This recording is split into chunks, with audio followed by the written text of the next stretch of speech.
მეუბნებიან, რომ ქართულ პასპორტზე სისტემა ვიზას ითხოვს, ამბობს გავრცელებულ ვიდეოში ზურა დათუნაშვილი. ყოფილი სპორტსმენი და კოალიცია ცვლილებისთვის წევრი სერბეთიდან პორტუგალიაში მიფრინავს. დათუნაშვილის თქმით, მას ორმაგი მოქალაქეობა აქვს. სერბული პასპორტის წარდგენის შემდეგ კი ბორტზე უპრობლემო დავიდა. სერბული პასპორტი მივაწოდე, მე ორმაგი მოქალაქეობა მაქვს და სერბული პასპორტით ჩვეულებრივად გამოტარეს.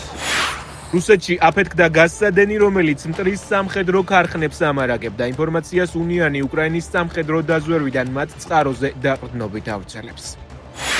სოხუმსა და სოჭს შორის საზღვაო მიმოსვლა რეგულარული ხდება. საკითხი დე-ფაქტო პრეზიდენტმა რუსულ მხარესთან უკვე განიხილა.